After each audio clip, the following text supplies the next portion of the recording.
In this session of our Look at the Bible Through the Lens of Archaeology, we will be looking at the New Testament. The Bible records many historical details about the period, people, and places that were important in the times of Jesus on earth. But many of these facts were highly doubted by the critics of the Bible. Tonight we will see if they had good grounds for doubting these recorded historic details from the Gospels. We will begin by looking at the town of Bethlehem. The Gospels record that Jesus was born in Bethlehem of Judea. In this clip, we will see a video about the discovery of the evidence that confirms the birthplace of Jesus. Israeli archaeologists have discovered the first physical evidence supporting Old Testament accounts of Bethlehem's existence centuries before the town became revered as the birthplace of Jesus. The proof came in a clay seal unearthed near the walls of the old city of Jerusalem and imprinted with 3 lines of ancient Hebrew script that include the word Bethlehem. Eli Shukran, who directed the excavation on behalf of the Israel Antiquities Authority, said the seal apparently had been placed on a tax shipment of silver or agricultural produce sent from Bethlehem to the king of Judah in nearby Jerusalem in the 8th or 7th century BC. Scholars estimate that Jesus was born in Bethlehem in 4 BC. The Bible records that Herod was the king at the time when Jesus was born. In our next clip, we will see the archaeological evidence for Herod, who was known as Herod the Great.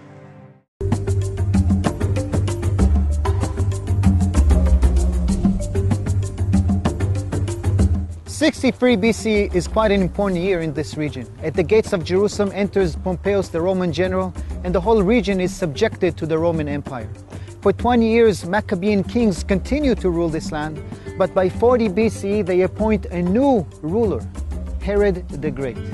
Herod the Great, who ruled over this Provincia Judea for 33 years, transformed this land, constructing cities like Caesarea and Samaria, transforming Jerusalem.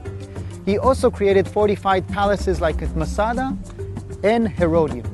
The site which he humbly named after himself was also to become his burial site.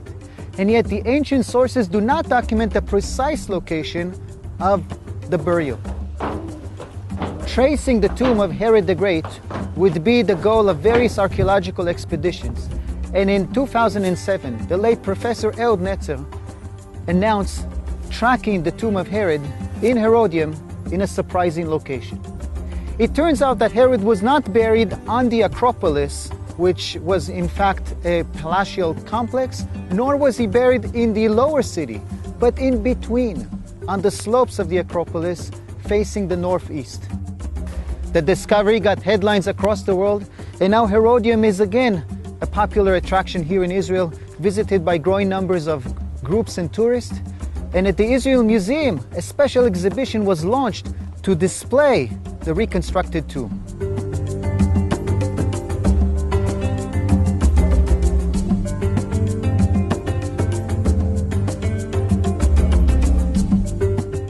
The archaeological work of the Franciscans on the top of the mountain indicated that some parts of Herod's palace were turned into public hallways with sets of benches.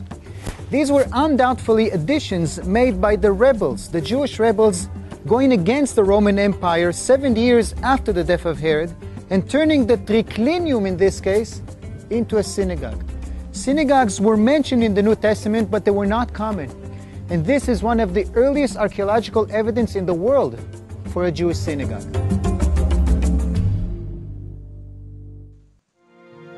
Several modern scholars who have deeply studied the facts have placed Herod's death in 1 BC.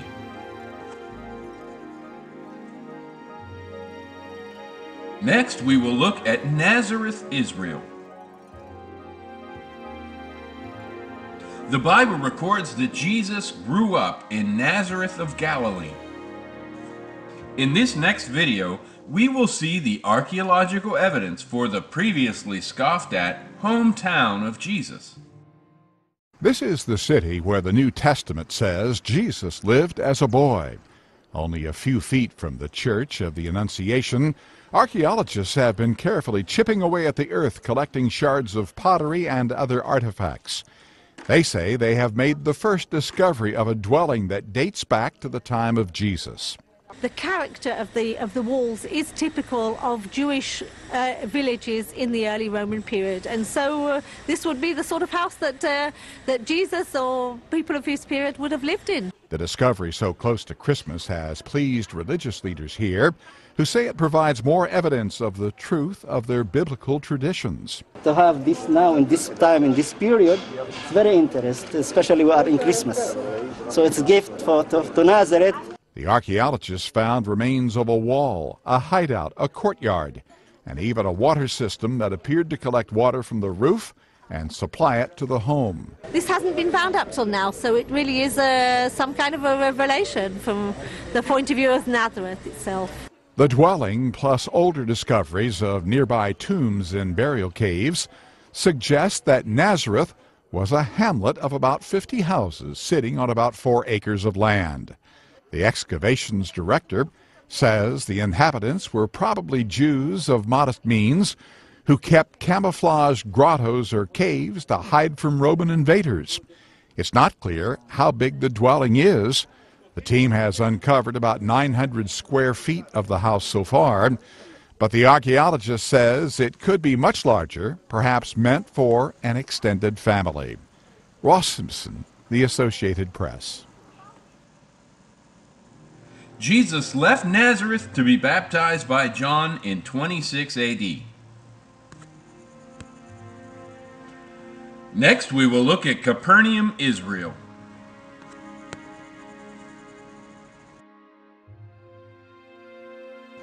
The Bible records that Jesus went to Capernaum and taught in a synagogue there. In this next video, we will see the archaeological evidence for this synagogue in Capernaum.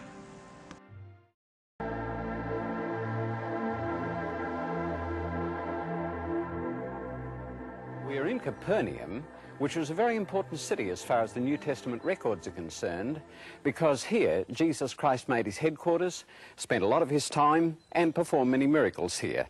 In particular, the biblical record refers to him being in the synagogue and casting out a demon here and preaching in the synagogue at Capernaum.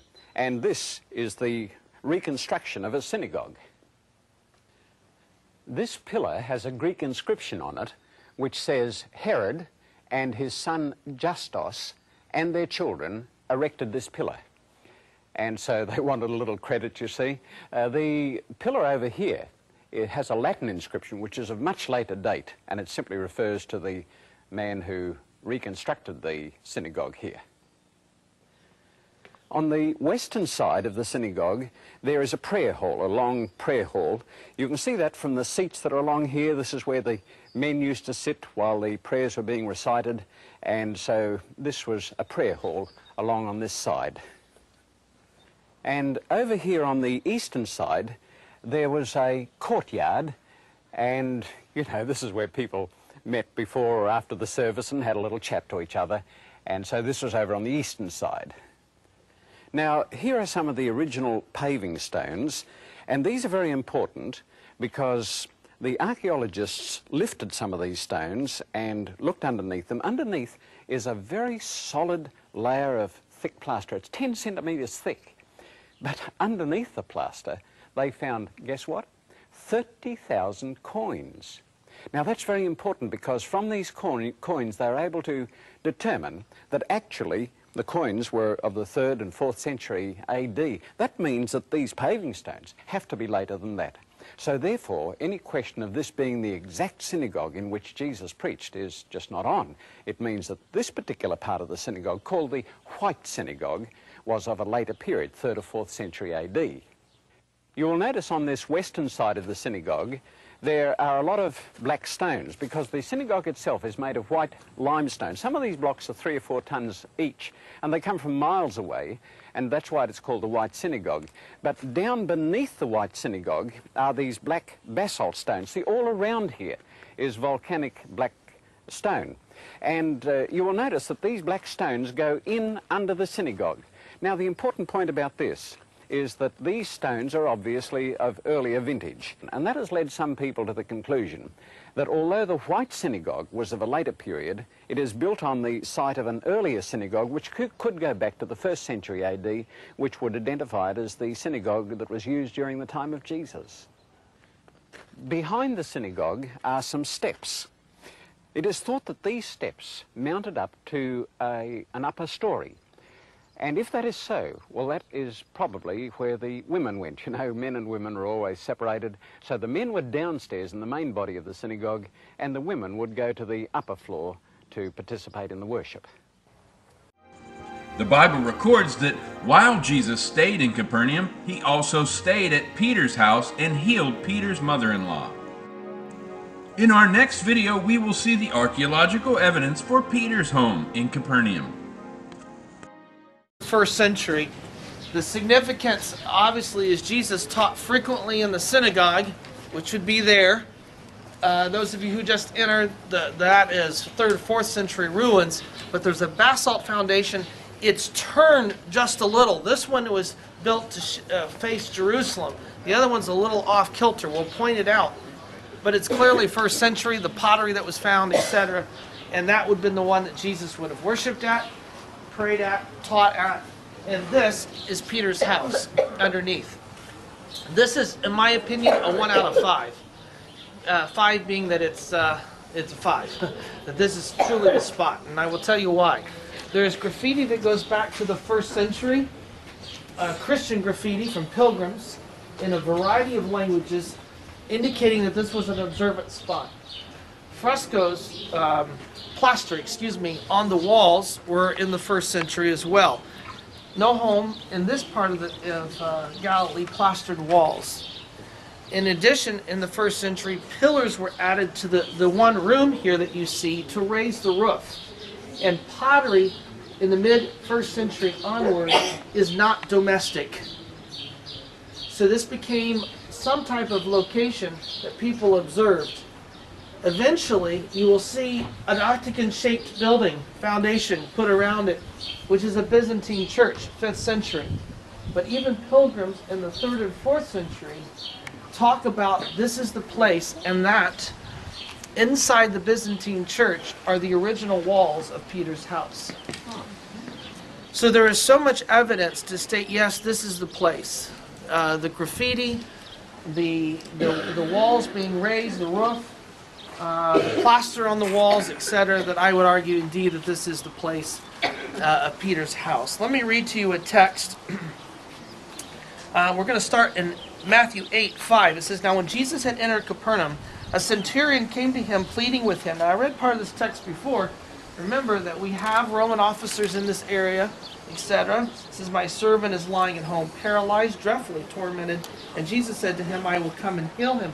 Watch the centurion's response. "Lord, I am not worthy that you should come under my roof, but only speak a word and my servant will be healed. For I am a man under authority, having soldiers under me, come and go, etc." And Jesus said, "I've not found such great faith, not even in Israel." It's ironic twist that you have a man of great faith, and yet this city is going to be cursed by Jesus later on. All the miracles I've done, I'll read the passage when we get to Bethsaida. But all the miracles I've done, you've not repented, and it'll be worse for you than Sodom and Gomorrah because you've not responded. He says, "Go away, you've believed, so let it be done to you." And the servant was healed that hour. Now when Jesus had come into Peter's house, all right, so we move over to here, and here's Peter's house. He saw his wife's mother lying sick with a fever, so he touched her hand, and the fever left her, and she rose and served them. It's an imperfect tense verb, and I think it's an indication there was a constant ongoing of service. Gratitude for what God had done in her life and service to them. So here you have one of the most exciting spots, in my opinion. I think the altar at Dan is certainly significant, the burnt layer at Hatzor. But knowing that Jesus spent a whole lot of time right here in this location, being Peter's house. And again, if you look carefully, you can see the laying out of the four-roomed house. I was going to read a passage elsewhere of the man that was a paralytic, and it says, they dug into the roof and brought him down. Remember the mud and you saw the rafters, they would have brought him through the rafters. But they would have had to dig through that hard mud first. You can imagine, here you are in that crowded little home, all of a sudden stuff's falling from the roof as they're lowering this paralytic. So, but this is a four-roomed house as well, which is definitely Jewish, and it definitely is first century. Okay. Jesus healed Peter's mother-in-law in 27 AD. Next, we will look at Jerusalem, Israel, just north of the Temple Mount. John records that Jesus healed a man at a place called the Pool of Bethesda in Jerusalem. In this next video, we'll see archaeological evidence for the pool mentioned by John. So this is now within the site of Bethesda pools, and through archaeology we understand that originally there were two pools over here with kind of a wall in between them, and once it was identified in the Byzantine times, a big church was constructed over the wall and on its eastern side. Okay? This is the way the Bethesda pools developed into the 5th century. That was destroyed by the Muslims, and when the Crusaders came, they rebuilt only a small church over the wall in the middle and a big church next to it, dedicated to Anna, to Hannah. Now, the Muslims came again and destroyed and took it over, but they didn't destroy that Crusader church. They turned it into a Muslim a religious school, and so it is standing to this day. But the pools were always the same, and here they are now in front of you. Zoom out and you can see the pools. They were pretty big, pretty deep, and you can see the walls added in order to hold the church of the Byzantine days. And all of this site was excavated by the Franciscans, and in the excavations they have found indeed all the remains of Crusaders times, Byzantine times, and of Roman times.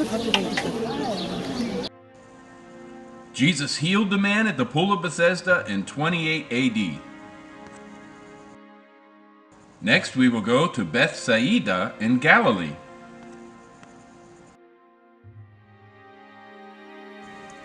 Luke records that Jesus also healed, taught, and fed many near this city of Bethsaida. In this next video, we will visit the dig site of this biblical city.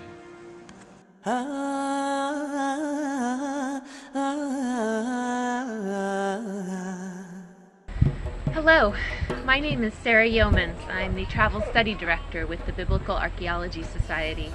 I'm also an archaeologist, and this season I am out excavating at Bethsaida, which is a biblical site on the northern shore of the Sea of Galilee in Israel. Now, Bethsaida has long been associated with some important biblical traditions. Most notably, the city where Jesus is said to have performed many of his most important miracles. The healing of the blind man took place here, as did the feeding of the multitudes. And when Jesus walked on the water of the Sea of Galilee, this act would have been visible from the heights of the city. This is Dr. Carl Savage with Drew University. Dr. Savage is the assistant director here at Bethsaida. He's been coming here for 15 years, sometimes bringing his students. Dr. Savage, this area that you're excavating here, what do we think it is? This is called Area A West, and I think there's the remnants of one of the large courtyard houses in here. Several years ago I had worked in that area, found a plaza and some indications of a large, elegant house. And in this section over here that they're doing all the reconstruction for the tourists, we found evidence of first century dwelling. So we think the two things are connected. So there's 6 squares here. We're hoping to find the rest of the building. Okay, so the objective for this season is to get a sense of what the entire building was looking like at that time. And what would be the approximate date of this area? Well, in this area we have a definite first century presence, and underneath that is Hellenistic, and underneath that will be the Iron Age. So we'll have all phases of Bethsaida here in this area, but the one that I'm most interested in is getting to the first century this season. Great, thank you so much. Jesus fed the crowds at Bethsaida in 29 AD. Next, we will head to Caesarea Philippi. The Gospels record that Jesus went with the disciples to Caesarea Philippi and asked them an extremely important question. In this next video, we'll review the archaeological evidence for this biblical site. I may defer to Dr. Crisp on occasion here because I want to make sure I get it right, but he knows a lot more about the background of this particular place. But when we go to the scripture in the Gospel of Matthew, we find that we're told that Jesus brought his disciples to Caesarea Philippi. Now, you've noticed that it's a little cooler up here, and perhaps in the summer would have been a good time to come up into this area because it would be very hot down in the Galilee. And so more than likely on occasion, Jesus brought his disciples up here to this area.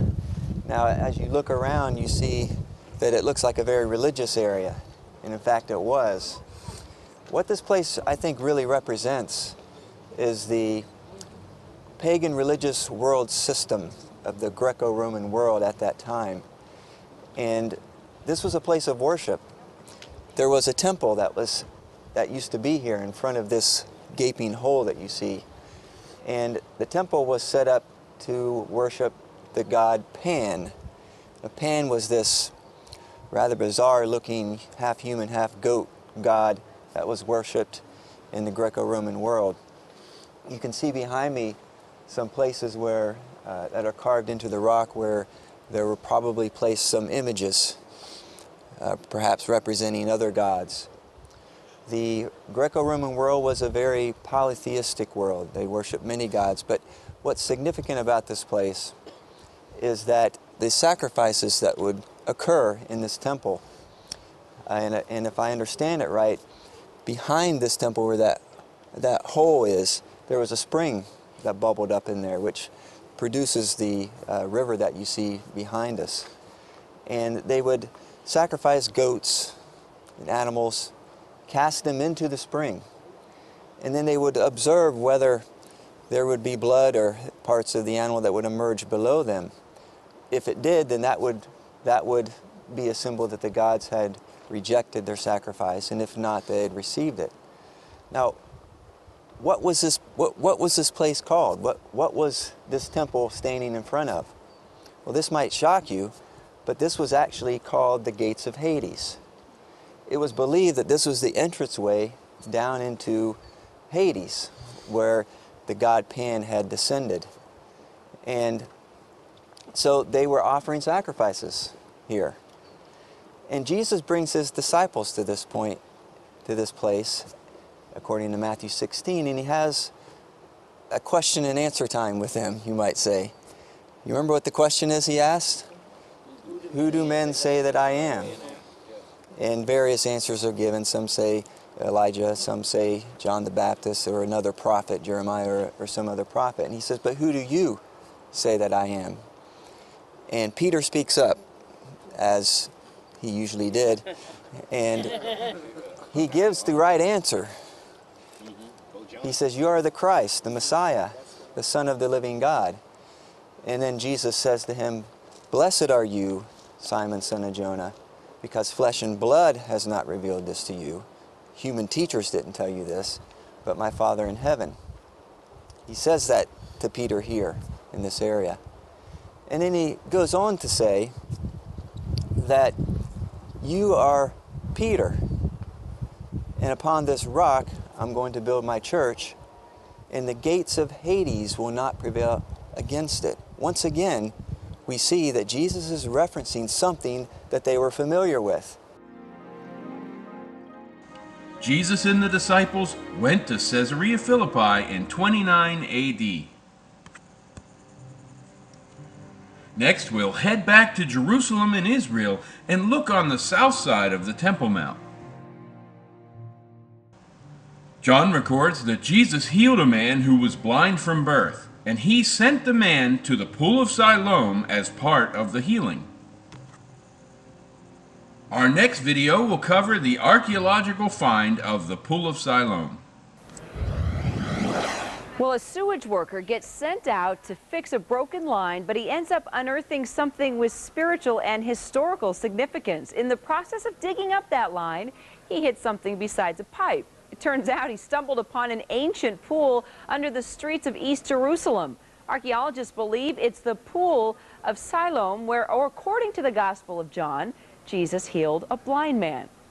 No one was more excited than archaeologist Eli Shukran, who was there when the steps, or rather he was there when the steps to the ancient pool were actually unearthed. He joins me now live from Jerusalem. Eli, tell me what it felt like and what was going through your mind when you saw the steps. It was exciting. You know, 2,000 years, no one knows exactly where is the pool.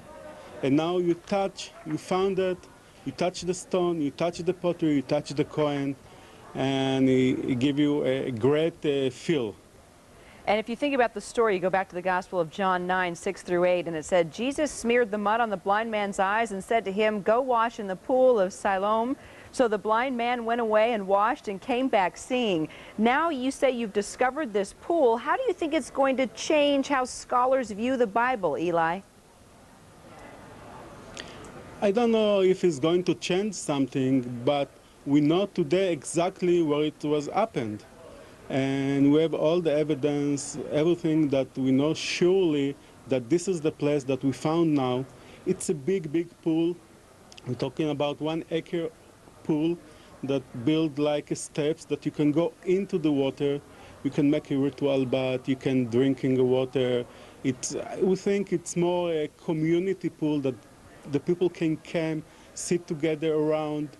And if you're talking about Jerusalem in the Second Temple period, when the pilgrim came to Jerusalem, this is the place that they came first to sit there, to make a ritual bath, and from there they go up to the temple. So also we found the connection between the temple and the pool, and this is give us the idea how it was there in that time.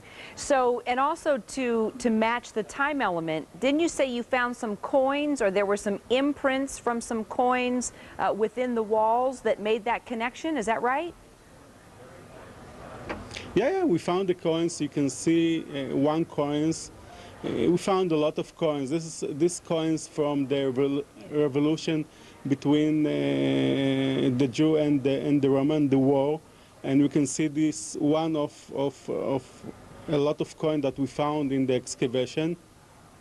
Also, we found the pottery, we found a stone vase, we found a lot of evidence that give us the date of this pool, and now we know exactly that this is what we found. This is from the Second Temple period, the time of Jesus, and this is the pool. And if in the New Testament they talk about the Siloam pool, this is the Siloam pool from the Second Temple period. And if it was a miracle, the miracle was there, no in the other else. That's amazing. We want to thank Todd Bolin also with BiblePlaces.com. He brings us these incredible pictures, Eli, of what you came across. Finally, if I come to visit or anyone else comes to visit this area, will there be a point in time where we can actually walk down these steps and visit this pool? How will it be preserved now? Yeah, it's open to the public. We didn't finish our project there, but the people can come to see, to look, to sit close to the water, and feel how it was before 2,000 years, how it was when Jesus was around there, or how it was when the people came to this pool, and from there, this area, go to the temple. They can feel it and they can come and to see it. No doubt sense the miracle. Eli Shukron, the archaeologist who actually unearthed this famous Pool of Siloam. You can read about it even in the New Testament. It's pretty incredible to see the pictures and read about it. Eli, thank you so much. That wraps up this Thursday edition of Live From. I'm Kira Phillips at the CNN Center in Atlanta.